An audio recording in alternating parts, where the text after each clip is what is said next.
नमस्कार दोस्तों, स्वागत है हमारे चैनल में। आज के वीडियो में बात करेंगे कि परसेंटाइज और परसेंटाइल क्या होता है।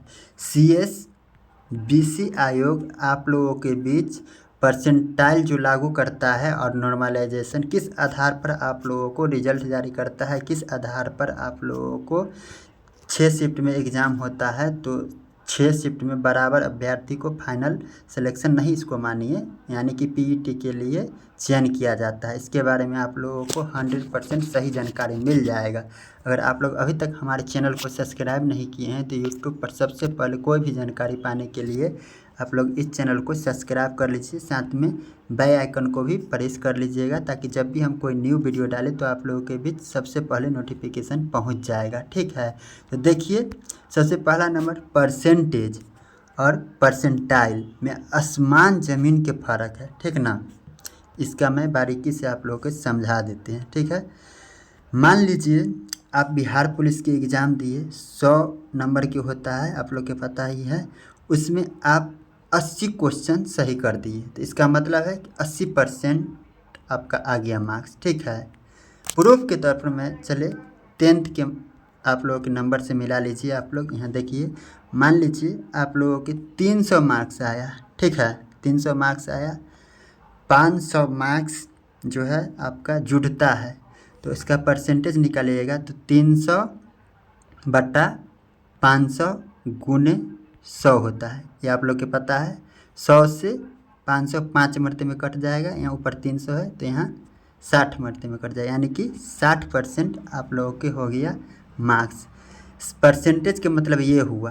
परसेंटाइल के मतलब होता है, यहाँ देख लीजिए, यहाँ आप लोग के हम लिखे हुए हैं, दूसरा चीज़ होता है। परसेंटेज और परसेंटाइल में बहुत अंतर है। परसेंटाइल का मतलब होता है, मान लीजिए अगर आपका 80 आया नंबर, 60 आया नंबर, इसका मतलब यही निकल रहा है 80 आया तो 20% लोगों के आपसे ज़्यादा मार्क्स आ रहा है। ठीक है, अगर 60 परसेंटाइल आया तो 40% अभ्यर्थी के आपसे ज़्यादा मार्क्स आ रहा है। 100 नंबर क्वेश्चन की हम बात कर रहे हैं। ठीक है, इसका मैं एक फार्मूला भी देंगे, आप लोग भी निकाल सकते हैं। सीएसबीसी आयोग के ऐसे पूरा डाटा रहता है, वो अपना यही फार्मूला लगाकर आप लोगों के बीच रिजल्ट जारी करता है। देखिए, साफ शब्दों में मैं आप लोग के फार्मूला यहाँ लिख दिए हैं, मैं आप लोग को बता देते हैं। ठीक है, यहाँ मान लीजिए आप है, मान लीजिए आप है,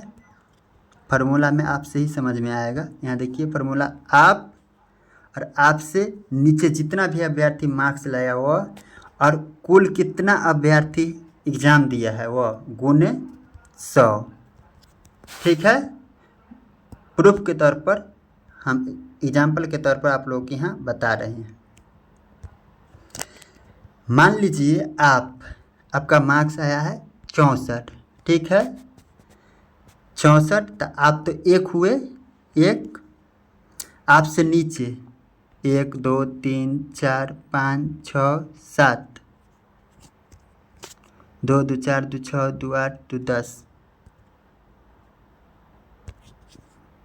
2 2 4 2 6, आपसे नीचे कितना है 6। ठीक है, और कुल अभ्यर्थी पूरा गिनिएगा तो 10 बटा 10, यहाँ कुल अभ्यर्थी है तो बटा 10 गुने 100।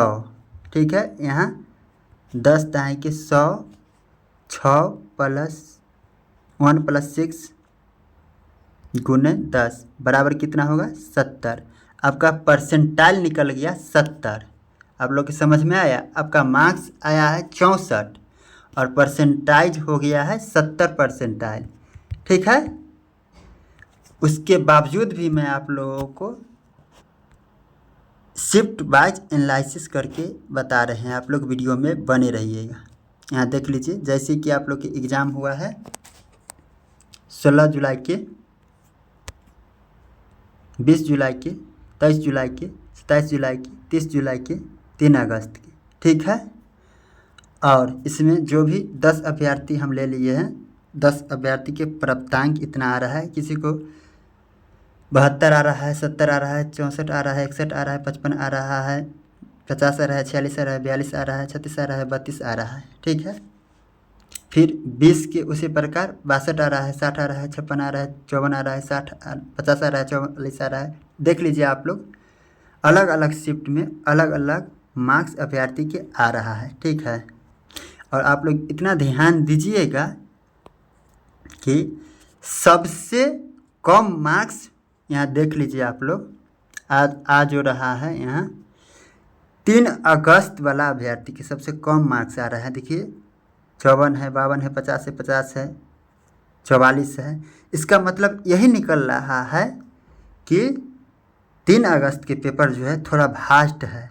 तब तो सारा अभ्यर्थी के लगभग कम में मार्क्स आ रहा है। देख लीजिए आप लोग, देखिए हम एक एग्जाम्पल के तौर पर लेके आए हैं इसका, ऐसा ना आप लोग यही मान लीजिएगा, ठीक है। तो इसका हम परसेंटाइल निकाल कर भी बताएंगे। यानी कि 10 अभ्यर्थी है और तीनों 6 शिफ्ट से हमको बराबर अभ्यर्थी को लेना है पीईटी के लिए। तो हम ले लेते हैं। देख लीजिए, मान लीजिए आपका मार्क्स आया 64, ठीक है, 64 मार्क्स आया और हमको लेना है, यहाँ टोटल अभ्यर्थी हो गया 10, 10, 20, 30, 40, 50, 60, ठीक है।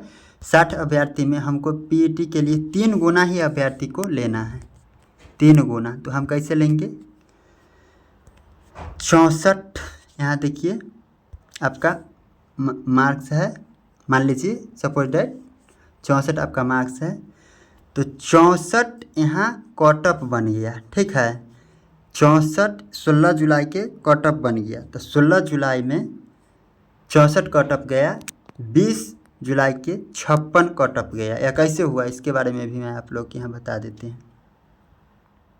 क्या है कि 3 गुना ही हमको अभ्यर्थी को लेना है, ठीक ना, 3 गुना अभ्यर्थी लेना है। तो तीनों शिफ्ट से 6 अभ्यर्थी को ले लेंगे, ठीक है। तो 18 हो गया, 18 अभ्यर्थी हमको मिल गया। यहाँ देख लीजिए 18 अभ्यर्थी है। तो कैसे यहाँ आया, देखिए 16 जुलाई के 64 पर रिजल्ट हो गया है, 20 जुलाई के 56 पर रिजल्ट हो गया है, 23 जुलाई के 48 पर रिजल्ट हो गया है, 27 जुलाई के 48 पर रिजल्ट हो गया है, 30 जुलाई के 54 पर रिजल्ट हो गया है, 3 जुलाई के 50 पर रिजल्ट हो गया है। और इससे ऊपर जितना भी अभ्यर्थी मार्क्स लाया है उनको रिजल्ट होगा ही होगा। क्या है कि जब 64 पर रिजल्ट हो गया है तो 70 पर क्यों नहीं होगा, जब 56 पर रिजल्ट आ गया है तो 60 पर क्यों नहीं होगा, जब 48 पर रिजल्ट आ गया है तो 52 पर क्यों नहीं होगा, 49 पर क्यों नहीं होगा। तो आप लोग के समझ में आ गया होगा हम क्या कहना चाहते हैं, ठीक है। देखिए यही कट ऑफ हो गया। इससे ऊपर जितना भी मार्क्स लाया है उनका रिजल्ट हर हाल में रहेगा। अभी आप लोग के मन में एक सवाल आया होगा कि भैया 50 मार्क्स पर इसका रिजल्ट हो गया, तो 50 मार्क्स पर इसका रिजल्ट काहे ना होगा। जी हाँ, इसका भी रिजल्ट होगा। तब तो CSBC या कोई भी आयोग 2-4 रिजल्ट ज़्यादा, 8 रिजल्ट, 10 रिजल्ट जारी ज़्यादा कर देता है। क्या कि DO भी लगभग सेम होगा, तो स्वाभाविक है कि इनका भी चयन होगा। और फिजिकल में ज़्यादा परफॉर्मेंस जो ज़्यादा करेगा उनका फाइनल सिलेक्शन होगा। तो आप लोग समझ गए होंगे कि नॉर्मलाइजेशन कैसे होता है, ठीक ना। प्रूफ के तौर पर मैं आप लोग का सारा डाउट क्लियर कर दिए हैं, ठीक है। देख लीजिए यहाँ आप लोग CSBC जो लेते हैं, आप लोग के पिछला बार जो 21 के बेला में 21,391 में जो जारी किया था, यहाँ देख लीजिए सबसे ज़्यादा अभ्यर्थी कितना लाया है मार्क्स, 79 लाया है। सबसे कम 61 लाया है। सबसे कम नहीं लाया है, ठीक ना, एवरेज लाया होगा, 2-4 कम ही लाया होगा। तो 2-4 नंबर सबको बढ़ाकर और 61 कर दिया होगा। और 61 UR में जितना अभ्यर्थी के आया होगा 61.76 उनको पीटी के लिए चयन कर लिया गया है, ठीक है। आप लोग समझ गए होंगे। ठीक उसी प्रकार हर एक कैटेगरी में वैसे ही होता है। हमारे पास सारा डाटा नहीं है, इसलिए अच्छा से एकदम अच्छा से सारा कैटेगरी के नहीं समझा सकते हैं, लेकिन हम आप लोगों को क्या समझाना चाहे वो आप लोग समझ गए होंगे। वीडियो अच्छा लगा तो लाइक कीजिए, कोई भी मन में डाउट है कमेंट बॉक्स में लिख दीजिए। वीडियो देखने का आपका बहुत बहुत धन्यवाद।